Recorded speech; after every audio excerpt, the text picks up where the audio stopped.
अक्टूबर 216 को prime minister अचानक एक दिन आए रात को और उन्होंने अनाउंस कर दिया नोटबंदी का। बहुत तूफान मच गया, लोग परेशान हो गए कई, जिसके लिए प्राइम मिनिस्टर ने माफी मांगी। भाई मुझे पता है कि तुम लोगों को, लेकिन ये करना बहुत जरूरी था। ये काम जो बहुत पहले हो जाना चाहिए था, लेकिन सबसे ज्यादा आग लगी बुरे लोगों के ग्रुप में, पाकिस्तान में, हिंदुस्तान में। ये प्लानिंग पता नहीं कब से चल रही थी, इन लोगों की गेम चल रही थी, लेकिन इसका कुछ कर नहीं रहा था। ये नहीं कि इंटेलिजेंस हमारे सर्विस को पता नहीं था, पता था, लेकिन सरकार ऐसी थी कि सरकार करना नहीं चाह रही थी कुछ भी इसके बारे में, क्योंकि वो अपनी जेबें भर रही थी। फिर आया एक देशभक्त प्राइम मिनिस्टर, जिसने इधर ना देखा उधर ना देखा, देश हित में उसने अचानक ये डिसीजन लिया, और जिसके बाद ऐसा तूफान मचा जो हिंदुस्तान, पाकिस्तान और नेपाल और पूरे दुनिया भर के अंदर, और इटली तक उसकी हवा चली, आग पहुंची आके। मैंने अपनी आंखों से देखा है हिंदुस्तान के अंदर एक पॉलिटिशियन के घर टीवी का जो एंटेना आता है बड़ा सा, उसके अंदर 500 के नोट भर भर के जाते थे और पूरा कमरा भरा पड़ा था। वो पॉलिटिशियन तो बर्बाद हो गया। पाकिस्तान जिसकी इकोनॉमी डिपेंड कर रही थी और नोटों के धंधे पे, वो बर्बाद हो गए। सर यही जोर है हमारी फिल्म इंडस्ट्री का, यही जोर है हमारे सिनेमा का, जो जब सच्चाई दिखाने लगती है, जो वो चीजें बताती है जो पब्लिक को पता नहीं, और जब उनको पता लगता है तो तब जाके इम्पैक्ट होता है। और that is why today Dhurandhar 1 and Dhurandhar 2 today big success. और धुरंधर 2 ने आज 3000 मेरे ख्याल से करोड़ तक का बिजनेस करने वाली है। वेरी गुड सर, इसके अंदर जो भी हुआ बहुत अच्छा हुआ। मैं तो कह रहा हूँ एक और फिल्म बननी चाहिए, एक और फिल्म बननी चाहिए कि भाई ये नोट का धंधे की बात तो चल हिंदुस्तान को पता थी पहले, तो कर क्यों नहीं रहा था कोई इसके बारे में कुछ? माने कौन लोग थे जो अपनी जेबें गर्म कर रहे थे और हमारे देश को खोखला कर रहे थे? आई थिंक एक और भी डिटेल में पूरी फिल्म में, ये टॉपिक इतना बड़ा है क्योंकि वो बहुत सारे टॉपिक उसने धुरंधर के अंदर 2 के अंदर बताया के, तो इसलिए ये निकल गया के। बट सर मुझे आप एक बताइए, यू आर फ्रॉम रॉ, इसमें ये इटालियन कंपनी कैसे घुस गई सर? वो कंट्री जिसका आपको पता है कि अनलॉफुल और अंडरवर्ल्ड के साथ इतना ज्यादा कनेक्शन है, और उसके बाद में हिंदुस्तान कैसे फंस गया इस कंपनी के साथ? देखिए मैं आपको पूरी डिटेल बताता हूँ इसके अंदर। जब ये पिक्चर देखेंगे धुरंधर, और वहां पे पीएम मोदी ने डिमांडेशन की अनाउंसमेंट की, वो दिखाया गया सीन पूरा, तो आप ताड़ियां बज गई थी, लोगों को समझ में आ गया डिमांडेशन क्यों की गई थी। मुझे तो पता था इस चीज का क्यों हुई थी, मैं सारी चीज जानता हूँ। और आपने जो कंपनी का नाम लिया उसका नाम है डीलारूप। ये कंपनी ब्रिटेन में है, इंडिया में नहीं है। एक्चुअली जब यहाँ पे कांग्रेस की गवर्नमेंट आई, मनमोहन सिंह की गवर्नमेंट आई, तो इस कंपनी को एक प्रोजेक्ट दिया गया। हमारे जो नोट छपते थे उसके अंदर जो कोड डलता था, इस कंपनी को काम दे दिया गया। ब्रिटेन में बैठी जो इटालियन कंपनी, उसको काम दे दिया गया, और यहां से सारा धंधा स्टार्ट हुआ। कौन लोग थे? कांग्रेसी थे। किसके साथ मिले हुए थे? पाकिस्तान के साथ मिले हुए थे, क्योंकि पाकिस्तान के भी नोट यहां से छपते थे। और जब वहां पे इंडिया का नोट छपते थे, कोड लगता था, तो इंडिया में तो नोट आते थे, वहां से पाकिस्तान भी जाते थे।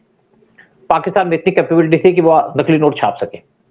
तो हमारे पॉलिटिशियन उनको मिले हुए थे आईएसए के साथ, और सारा धंधा चल रहा था। मैं 2006 में गया था नेपाल के अंदर, तो देखा वहां तो 500 के नोट बैन हो रखे हैं, बंद हो रखे हैं, क्योंकि सारा का सारा काम चलता था नेपाल के रास्ते। स्टार्ट कैसे हुआ, पीएम मोदी को कैसे पता चला? तो उस टाइम पे ट्रक पकड़ा गया जिसके अंदर नकली नोट थे। उसको पकड़ने के बाद सबकी तो घंटी खुल गई कि क्या हो रहा है ये। फिर उसके बाद एक कार्टन पूरा का पूरा, यानी कि पूरा जो आपका शिप में एक कार्टन लेट होता था बड़ा बड़ा, उसके अंदर एक नोट पकड़े गए कोचीन के अंदर। तब पीएम मोदी ने बगैर टाइम लूज के डिमांडेशन अनाउंस कर दिया, क्योंकि पीएम मोदी को पता था कि अगर मैं इसको लेट करूंगा तो देश अंदर से और खाली हो जाएगा। और साथ में पीएम मोदी को यह भी पता था कि अगर मैं यहाँ पे कहूंगा कांग्रेस ने किया, इस रीजन पे किया, तब भी कोई विश्वास नहीं करेगा। तो पीएम मोदी ने सारी गालियां अपने हिस्से में ली। आपको पता होगा जैसे हमारे शिव जी ने जहर पी लिया था, वैसे पीएम मोदी ने पूरा जहर पी के देश को बचा लिया। एक्चुअली होता क्या था कि सारे के सारे जो नोट छपते थे वो आते थे नेपाल के अंदर, नेपाल के रास्ते वो इंडिया के अंदर आ जाते थे, क्योंकि नेपाल के साथ जो हमारा बॉर्डर लगता है 16 से 91 किलोमीटर का, वो ओपन बॉर्डर है, वहां से कोई भी आ जा सकता है। वहां पे ना फेंसिंग है, ना वहां पे कोई चेकिंग होती है प्रॉपर तरीके की, और ये सारा काम बड़े आराम से चल रहा था। कि जब मैं नेपाल में था, वहां देखा कि 500 के नोट तो बैन है, 1000 के नोट भी बैन है, क्योंकि जो नेपाल की करेंसी है उसको इंडियन करेंसी सपोर्ट करती है। हमारे 100 रुपए के अंदर पाकिस्तान के 160 रुपए होते हैं, और हम उनकी इकोनॉमी को प्रोटेक्ट करते हैं। लेकिन जब लगा कि यहाँ पे खतरा है, कि वहां पे हम जाते थे रेस्टोरेंट के अंदर तो कोई छोटा बच्चा आ गया कि मेरे पास 500 का नोट है, इसको एक्सचेंज कर दो, तो समझ तो हमें आ गया था, पता सब कुछ चल रहा था। और ये भी पता था कि पाकिस्तान की एम्बेसी ये काम कर रही है जो नेपाल के अंदर बेस्ड है, वहां से सारा काम चल रहा था। और आपने जो एक्चुअली जो कंपनी थी वो इटालियन कंपनी थी, तो आप सोच सकते हैं कि कांग्रेस के किस लीडर का वहां पे कनेक्शन था, किस लीडर ने सारा का सारा काम दिया। पहले इसकी बात करते हैं कि यहाँ पे काम कैसे हो रहा था। देखिए, ये डी लालू कंपनी पे से लिंक चल रहा था। हमारे चिदम्बरम हमारे फाइनेंस मिनिस्टर थे, और बीच में चिदम्बरम ने क्या किया, उनका जो सिक्योरिटी एडवाइजर था केसी वर्मा, 2009 में उसको बना दिया रॉ का चीफ, ताकि रॉ से कोई खबर बाहर ना जा सके, इसका पर्पज यही लगता है। लेकिन उसके बाद जब प्रणब मुखर्जी को बना दिया गया फाइनेंस मिनिस्टर, तो उन्होंने इस कंपनी को बंद कर दिया, इसका लिंक खत्म कर दिया, क्योंकि ये कंपनी पाकिस्तान के नोट छापती थी। जब इसका लिंक बंद कर दिया तो उसके बाद एक उनको बना दिया प्रेसिडेंट। उनके प्रेसिडेंट बनने के बाद फाइनेंस सेक्रेटरी आए, उन्होंने दोबारा एक काम उसको दे दिया बगैर किसी के अप्रूवल के। गोविंद राम उनका नाम था, उनके घर पीछे रेड भी हुई थी जब पीएम मोदी पावर में आए, लेकिन समान कुछ नहीं मिला, क्योंकि ये सारा का सारा जो भी पैसे आते थे पाकिस्तान के ऐसे के थ्रू आते थे लोगों को, सारे के सारे पैसे फॉरेन के बैंक्स में जब डिपॉजिट हो जाते थे, तो हमारे पास तो कोई लिंक नहीं मिला। चाहे चिदम्बरम का हो, चाहे हमारे गोविंद राम का हो, चाहे हमारी लेडी डॉन का हो, सब पैसे फॉरेन के अंदर डिपॉजिट होते थे, करोड़ों रुपए अरबों रुपए चले जाते थे, और पाकिस्तान बूम कर रहा था, पाकिस्तान प्रोग्रेस कर रहा था। उसी बीच में जब सारा काम चल रहा था, नेपाल में भी मेन इनका सेंटर था। जो आपने नाम सुना मेजर इकबाल का, वो एक ब्रिगेडियर है, उसकी पोस्टिंग हुई थी नेपाल के अंदर, और जब मैं वहां था तब भी उसकी पोस्टिंग थी वहां पे। तो हमने देखा गया जब उस पर वाच रखी गई पाकिस्तान के एम्बेसी के ऊपर, तो देखा गया वहां तो फेक करेंसी का काम चल रहा। उनके स्टाफर को पकड़ लिया हमने एक बार, लोकल गवर्नमेंट से उसको अरेस्ट करा के पीएनजी करा दिया। फिर मेजर इकबाल को भी आइडेंटिफाई कर लिया। मेजर इकबाल को आइडेंटिफाई करके जब एक्सपोज किया तो नेपाल की गवर्नमेंट ने उसको पीएनजी कर दिया, यानी कि वहां से निकाल दिया अपने कंट्री से बाहर। उसके बाद देखा गया कि मेजर इकबाल की पोस्टिंग होगी बैंकॉक के अंदर। एक बार नेपाल के प्राइम मिनिस्टर कोराला वो गए बैंकॉक के अंदर, जब वापस आए तो उनके जो ट्रेन था उसके अंदर फेक करेंसी के नोट मिले। यहाँ तो बहुत परेशानी होगी, यहाँ तो हाई लेवल का काम हो रहा है, तो उसके बाद उस पर भी एक्शन लिया गया। जब नेपाल का रास्ता पे चेकिंग होने लग गई और हमने एसएसपी से कहा कि आप पूरे तरीके से जो लोग आते हैं उनकी चेकिंग करो, तो ये सारे के सारे डॉट शिफ्ट हो गए बांग्लादेश की तरफ, यानी कि बांग्लादेश से इंडिया की तरफ आने शुरू हो गए। काम बंद नहीं हुआ। लेकिन जब कोचीन के अंदर एक पकड़ा गया, कार्गो का शिप पकड़ा गया जिसके अंदर पूरे के पूरे फेक करेंसी के नोट थे, जैसे पीएम मोदी को पता चला तो पीएम मोदी ने टीवी में आके अनाउंसमेंट कर दी अक्टूबर 2016 को कि हम डिमोनेटाइजेशन कर रहे हैं, यानी कि 500 और 1000 के नोट बंद कर रहे हैं। इससे बहुत हल्ला मचा, पूरे देश के अंदर हल्ला मचा, और हल्ला तो इंडिया मचा। पाकिस्तान में जो आदमी एक फेक करेंसी का काम करता था उसने सुसाइड कर लिया, उसके पास तो करोड़ों रुपए के नोट पड़े थे। ये धुरंधर पिक्चर के अंदर भी दिखाया गया। मैं स्पेशली यहाँ पे थैंक्स करना चाहूंगा धुरंधर पिक्चर को, जिन्होंने इतने ध्यान से या इतने तरीके से इसको एक्सपोज किया। पिक्चर में पूरा तो दिखाया नहीं क्या हो रहा है, लेकिन जब मेजर इकबाल को हमने एक्सपोज कर दिया तो एक रास्ता तो बंद हो गया उनका। फिर जैसे मैंने कहा बंगाल के रास्ते से, वेस्ट बंगाल के रास्ते से भेजने लगे। तो धुरंधर पिक्चर के अंदर जो दिखाया गया वहां पे 13 लोगों को दिखाया कि किस तरीके से अननोन गनमैन ने मारा। लेकिन वो जो लोग दिखाए गए थे वो टेररिस्ट थे, जिन्होंने डिफरेंट टाइम में इंडिया के अंदर टेररिज्म फैलाया था। जो टेररिस्ट थे या दाऊद थे, ये फेक करेंसी का काम भी कर रहे थे, साथ में टेररिज्म का काम भी कर रहे थे, और जो पैसा इनको फेक करेंसी से जनरेट होता था उसके से टेररिज्म फैलाते थे। तो इनको सब क्रेडिट मरवा दिया, क्योंकि ये उस टाइम पे गन सप्लाई का काम भी कर रहे थे। जितने भी लोग मारे गए 13 लोगों को दिखाया गया धुरंधर पिक्चर के अंदर, जिनका मर्डर किया गया, जिनको एलिमिनेट किया गया। फिर एक और बात भी मर्डर हो रहे हैं, आज भी मर्डर हो रहे हैं। आज भी देखो बेसिकली, देखो हाँ बेसिकली पाकिस्तान में अब भी चल रहा है, क्योंकि पाकिस्तान में अब तक शायद 40 के आसपास लोगों को मार दिया गया लिस्ट है मेरे पास, और भी मरेंगे, क्योंकि पाकिस्तान का इलाज ये है हम पाकिस्तान के ऑपरेशन से दूर करेंगे। लेकिन दूसरी बात आती है कि हम डायरेक्ट अटैक करेंगे तो पूरा वर्ल्ड हमको कुछ कहेगा तो सही ना। तो अननोन गनमैन इस टाइप पे पूरे तरीके से काम कर रहे हैं पाकिस्तान के अंदर, इंडियन की सिक्योरिटी के लिए बड़ी इंपॉर्टेंट चीज है। और आप देखते होंगे राहुल गांधी को, राहुल गांधी क्यों शोर मचाता है। देखिए राहुल गांधी का जो शोर मचाना बिल्कुल जायज है, राहुल गांधी जस्टिफाइड है, क्योंकि जब से फेक करेंसी का काम खत्म हुआ तो किसको नुकसान हुआ, पाकिस्तान के ऐसे को नुकसान हुआ, दूसरा किसको नुकसान हुआ, जो हमारी कांग्रेस पार्टी को नुकसान हुआ, जो हमारी स्कर्ट वाली लीडर है उसको नुकसान हुआ। और राहुल गांधी, क्योंकि ये सारा का सारा जो इनकी कमाई थी वो थी फेक करेंसी से या जो आर्म्स बिकते थे उनसे। आज कुछ उनके हाथ नहीं लग रहा, जितने पैसे कमाए, लेकिन जो आदमी पैसे कमा लेता है, चोरी से पैसे कमाता है, उसको जैसे 9 तो 11 का चक्कर चलता है, उसको और ज्यादा यहाँ पे लगा हुआ। यानी कि 99 का चक्कर है, पैसा और ज्यादा चाहिए। अब पैसे की कमाई हो नहीं रही, इसलिए यहाँ पे इंडिया एंटी इंडिया एजेंडा फैला हुआ, सोचते हैं एजेंडा फैला करके हम यहाँ पे वार कर देंगे, इंडिया को डिस्टर्ब करेंगे। हाँ, कुछ आप कहना चाहते हैं फिर पूछिए। सर, पुलवामा के 1 साल कंप्लीट होने पे इनके जो कांग्रेस के प्रेसिडेंट ने क्या बोला, वो टेररिस्ट के अगेंस्ट कुछ नहीं बोला, प्राइम मिनिस्टर को टेररिस्ट बोल दिया। ये तो इनकी मानसिकता बताइए। ये सबसे बड़े टेररिस्ट हैं आज देश के अंदर जो बैठे हैं, जो देश को बर्बाद करने को बैठे हैं। अच्छा, फिर आपको दूसरी बात बता दूं कि पिक्चर के अंदर ये भी दिखाया कि नेपाल के अंदर भी काम चल रहा है, क्योंकि नेपाल के अंदर सबसे ज्यादा फेक करेंसी का काम चल रहा था। 2010 में नेपाल का एक कंट्रोवर्शियल केबल टीवी का टाइकून था जमीम शाह, उसको पब्लिक के अंदर काठमांडू में रोड में गोली मार दी। एक मोटरसाइकिल में 2 लोग आए और जमीम शाह की जो कार थी उसके साथ खड़े हो गए। वहां पे ट्रैफिक था, बहुत ज्यादा रश भी था, और जो पीछे बैठा था आदमी उससे पिस्टल निकाली और गोली चला दी जो जमीम शाह के ऊपर। वो एक आप जिम से वापस आ रहा था अपना, और उसकी उसी जगह पे डेथ हो गई। जो लोगों ने उसको गोली मारी, किसी का पता नहीं चला किसने गोली मारी। और मैं कह सकता हूँ कि जो आज सारी खबर आई है, जैसे आई है आपके पिक्चर के अंदर, जो धुरंधर के अंदर, कि ये जो जमीम शाह है, इसको मारने के पीछे भी अननोन गनमैन का हाथ है। आप सोच सकते हैं कौन होगा। उसके बाद 2011 में यूनुस अंसारी, एक और फेक करेंसी में जो डील करने वाला आदमी था, उसका जो फादर था वो उस टाइम पे फॉरेस्ट मिनिस्टर था, उससे पहले फॉरेन मिनिस्टर रहा था नेपाल के अंदर, जिसका नाम था सलीम अंसारी। उसको 2 लोगों ने क्लोज से गोली मार दी। एक का नाम है जगजीत सिंह, जो red centre Kanpur road Lucknow का, और नेपाल पुलिस ने साथ एक दूसरा आदमी था राम प्रसाद यादव और विजेश सिंह, उनका भी इससे डिस्प्यूट चल रहा था। एक्चुअली क्या था कि यूनुस अंसारी जेल में बंद था, उसको 1 साल पहले पकड़ लिया था, जेल के अंदर रखा था किसी फेक करेंसी के चक्कर में, क्योंकि उसके आदमी साथ जो खड़ा था वो फेक करेंसी का काम कर रहा था। तो उस टाइम पे नेपाल की जेल में चार्ल्स शोभराज, आप जानते हो चार्ल्स शोभराज को, बड़ा फेमस आदमी था, वो नेपाल की जेल में बंद था, और उससे मिलने जाता था जगजीत सिंह। रेगुलरली उससे महीने में एक बार मिलता था। जब वहां से मिलता था, साथ में अंसारी के ऊपर पूरी वाच रखता था वहां से। और एक बार जो जैकेट पहन के निकला, जैकेट के अंदर पिस्टल रखी थी उसके, और किसी ने आइडेंटिफाई नहीं किया। उसने अचानक जो है ना पिस्टल निकाल ली। जब अंसारी अपने रिश्तेदारों से मिल रहा था तो गोली चला दी। एक पुलिस वाले ने अचानक उसका हाथ पे हाथ लगा दिया, जिससे अंसारी बच गया। गोली लगी उसके कंधे के ऊपर, बच गया, लेकिन अटेम्प्ट की गई थी उसके द्वारा, लेकिन जगजीत सिंह भी वहां से भाग गया।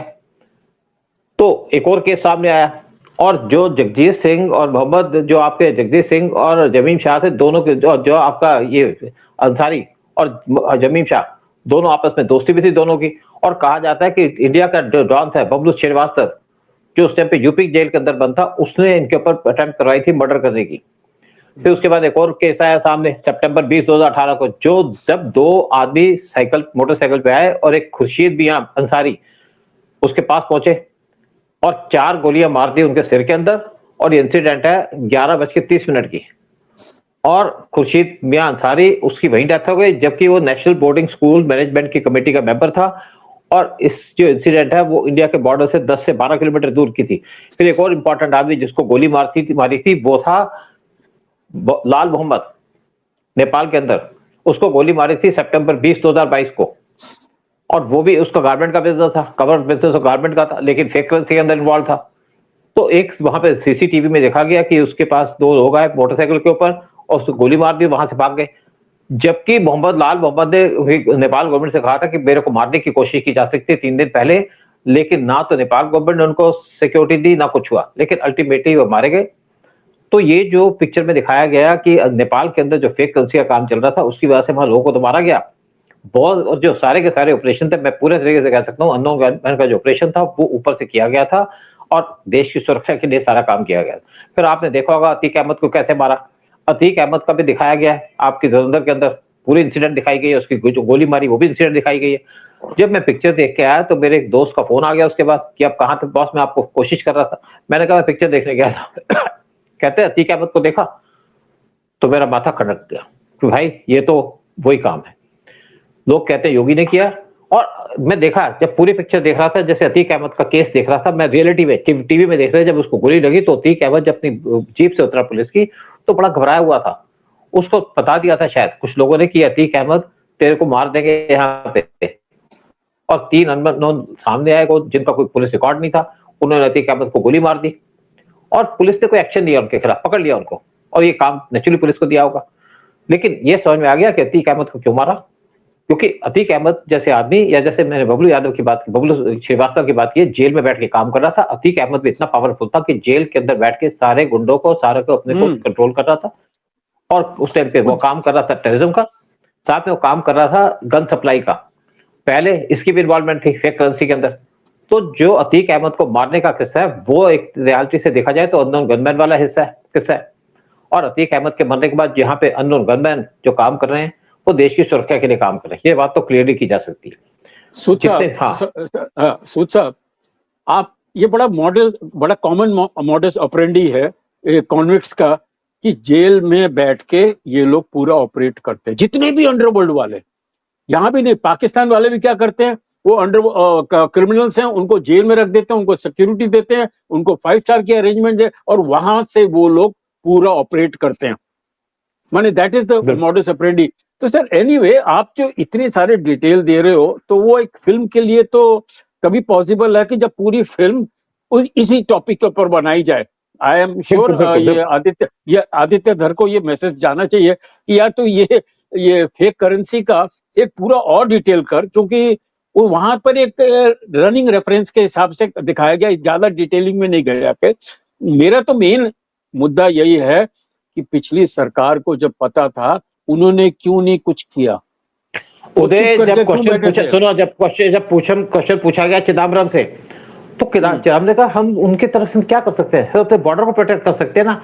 लेकिन यही लोग थे जो फेक करेंसी का काम कर रहे थे। ये ये पाकिस्तान नहीं कर रहा था, इनको पूरी सपोर्ट थी इंडिया की तरफ से। यानी कि जो सारा काम किया गया था इंडिया के द्वारा किया गया था। जो पाकिस्तान में फेक करेंसी का काम होता था, मुझे लगता है उसके पूरे हिस्से बढ़ रहे होंगे कांग्रेस के टॉप लीडरशिप के बीच में और पाकिस्तान के ऐसे के बीच में। इनको देश की सुरक्षा से कोई मतलब नहीं था, इनको देश को बचाने में कुछ इशू नहीं था, इनको देश को बर्बाद करना था। आज भी देखो, जब कांग्रेस की गवर्नमेंट आने से पहले देश में कैसे कन्वर्शन चल रही थी, आज भी कन्वर्शन चल रही है। जिसको पकड़ा जा रहा है उस टाइम पे तो खुलेआम चल रही थी, क्रिश्चियनिटी में कन्वर्ट किया जाता, इस्लाम के अंदर कन्वर्ट किया जाता। बहुत से गैंग पड़े हुए थे यहाँ पे जो कन्वर्शन का काम कर रहे हैं, क्योंकि ये हिंदुओं को माइनॉरिटी में लाना चाहते हैं। आज टीएमसी गवर्नमेंट को अब भी सपोर्ट करते हैं। क्यों सपोर्ट करते हैं? क्योंकि वो कन्वर्शन का काम कर रही है। वेस्ट बंगाल के अंदर कांग्रेस का जो एजेंडा है वो है कन्वर्शन का। सोनिया गांधी क्रिश्चियन है, आप पंजाब के अंदर देखो सोनिया गांधी ने कितने लोगों को क्रिश्चियनिटी में कन्वर्ट किया। फिर आप नॉर्थ ईस्ट के अंदर देखो, जब नेहरू यहाँ पे प्राइम मिनिस्टर था, तो उस टाइम पे आईएसआई जो सीआई है उसको कंप्लीट ओपन दे दिया था ग्राउंड की, आप जाइए कन्वर्ट करिए। ये सारा काम तो कांग्रेस कर रही थी, क्योंकि वो हिंदुओं से हेट करती है। इनके टॉप लीडरशिप हिंदुओं से हेट करती है, वो देश से हेट करती है, देश को बर्बाद करना चाहते हैं। बहुत से इंसिडेंट है हमारे पास। क्यों ये ऐसा काम कर रहे थे? क्योंकि इनको पावर में बैठना है, पावर में बैठ के देश को, जब तक यहाँ पे हिंदू की मेजोरिटी रहेगी, इनको था किसी न किसी दिन तो हिंदू जागेगा। जैसे आज हिंदू जाग गए, तो आज इनको चिंता लग रही है हम इलेक्शन नहीं जीत पा रहे। और मुझे लगता है कि राहुल गांधी की सेंचुरी होने वाली है जब वेस्ट बंगाल का इलेक्शन जीत हारेंगे। और यही हम चाहते हैं कि वेस्ट बंगाल के अंदर बीजेपी आए। कांग्रेस तो हारेगी। लेकिन आज देश को बचाना है, तो देश को बचाने के लिए हमें जरूरत है देश के अंदर ईमानदार सरकार हो, देश के अंदर प्रोग्रेसिव गवर्नमेंट हो जो हिंदुओं की प्रोटेक्शन करे, देश की प्रोटेक्शन करे। जब इंडिया और पाकिस्तान के दो टुकड़े हुए थे, तो उस टाइम पे पाकिस्तान के अंदर मुसलमान को जाना चाहिए था, इंडिया के अंदर हिंदू। अब मैं बताऊं, मेरा एक वीडियो आया अभी, हमने जो बनाया था अंसारी के ऊपर, उस वीडियो पे एक मुस्लिम ने कमेंट दिया, कहते देखिए वाइस प्रेसिडेंट की ड्यूटी नहीं है आपके फ्लैग को सैल्यूट करना, क्योंकि आर्मी का नहीं है। मैंने कहा क्योंकि आर्मी का नहीं है, तो मैंने उसको लिखा हमारे जो प्रेसिडेंट थे प्रणब मुखर्जी, वो सैल्यूट कर रहे थे, क्या उनकी ड्यूटी नहीं थी? फिर बात, जब नेपाल में ये अम्बेसडर थे तो भी फ्लैग को सैल्यूट नहीं करते थे। ये तो इनकी पुरानी आदत है, क्योंकि हेट करते हैं इंडिया को, हेट करते हैं इंडियन फ्लैग को, तो इनको तो पाकिस्तान जाना चाहिए। सर, तो मैंने कहा तुम भी जाओ पाकिस्तान। सूद साहब, मेरा एक दोस्त है, मुस्लिम दोस्त है, वो बोलता है मैं तो चाहता हूं कि राहुल गांधी एक दिन प्राइम मिनिस्टर बन जाए। मैंने कहा ये खाली इंडिया हेटर ही बोल सकता है, जिसको इस देश के साथ बड़ी नफरत हो, वो जो ऐसा डायलॉग बोल रहा है। और सर एक और भी फिल्म बननी चाहिए, I am telling you, on conversion. लोगों को ये नहीं पता कि आज 1/3 of Punjab has become Christian. पगड़ियां पहनी हुई है, अपने नाम सिंह रखे हुए उन्होंने, लेकिन वो क्रिश्चियन। वही हाल है बंगाल का। सर बंगाल में हिंदू नाम रखे हुए आज कम से कम 25% आपके वहां भी क्रिश्चियन बन चुके हैं, क्योंकि वो तो अड्डा था। मदर टेरेसा तो वहां जाके ठहरी थी, वहीं तो कन्वर्शन से स्टार्टिंग हुई है। तो I think there should be one film कि किस तरह से हिंदुस्तान को बर्बाद करने के लिए ये कन्वर्शन का धंधा बड़े जोरों शोर से अलग अलग स्टेट में हो गया। और sir worst militant are in North East. जो मणिपुर की बात करते हैं, ये वो टेररिस्ट हैं जो जिनके पास आज शोल्डर बजूकास पड़े हुए हैं, शोल्डर मिसाइल्स पड़े हुए हैं। यहाँ कौन दे रहा है? ये वही दे रहा है जो बर्मा के थ्रू आ रहे थे, जो अमेरिकन आ रहे थे, हाँ। लोग आ रहे थे, और उनका टारगेट यही था नॉर्थ ईस्ट में जाके इन लोगों को आर्म किया जाए कि जो आर्मी के साथ लड़ सकें। उन्होंने कश्मीर में ट्राई किया, फेल हो गए, अब वो ट्राई कर रहे हैं नॉर्थ ईस्ट के अंदर। उदय, ठीक बात, आपने बिल्कुल ठीक बात की। मैंने कहा आपको एक छोटी सी बात बता दूं, आपने तो धुरंधर पिक्चर देखी है ना? 4 घंटे की पिक्चर है, क्या कुछ दिखाती है उसके अंदर, सब चीजों को छोटे छोटे कवर किया। अगर डिटेल में बनेगा तो इसमें 12 घंटे की पिक्चर बन जाएगी, इवन फेक करेंसी के ऊपर। लेकिन जो काम जिस तरीके से आदित्य ने काम किया, एक्सीलेंट काम किया उसने। एक आपको एंगल दे दिया, आप उस पर काम करो। जैसे हम वीडियो बना रहे हैं तो उसके आगे हम बात कर रहे हैं, लेकिन आप जैसे बात कर रहे थे अभी, और हमारे को किसने सपोर्ट किया उस टाइम पे? जो यूक्रेनियन आए थे, अमेरिकन आए थे, हमको किया केजीबी ने सारा इनपुट दिया, तभी इंडिया और आज रशिया मिलकर काम कर रहे हैं, एक दूसरे की कंट्री के अंदर प्लस सोल्जर को डिप्लॉय कर रहे हैं। क्योंकि आज टाइम आ चुका है अपने दुश्मनों से लड़ने का। अकेले हम लड़ नहीं सकते, हमें मिलकर लड़ना पड़ेगा। रशिया हमारे साथ है, इजराइल हमारे साथ है, तो इसी पे काम करेंगे। लेकिन धुरंधर पिक्चर में जिस तरीके से उन्हें फेक करेंसी का इशू उठाया, जिस तरीके से बताया कि यहाँ पे क्या काम हो रहा था फेक करेंसी का, बहुत बड़ी बात की। फिर जो अननोन गनमैन का दिखाया इशू पार्ट 2 में, एक्सीलेंट। हमने खुद कुछ चीजें हमने खोल दी, कुछ चीजें उन्होंने खोली थी। बाकी जो नेपाल के अंदर मारे गए 4 लोगों का मैंने आपको केस बताया, जिनको गोली मारी गई थी अननोन गनमैन के द्वारा। लेकिन देश सुरक्षित है, देश प्रोग्रेस कर रहा है पीएम मोदी के राज में, और लोगों को ध्यान रखना पड़ेगा कि हम देश को कैसे और ज्यादा सुरक्षित कर सकते हैं। जय हिंद, जय भारत। जय हिंद, जय भारत, वंदे मातरम।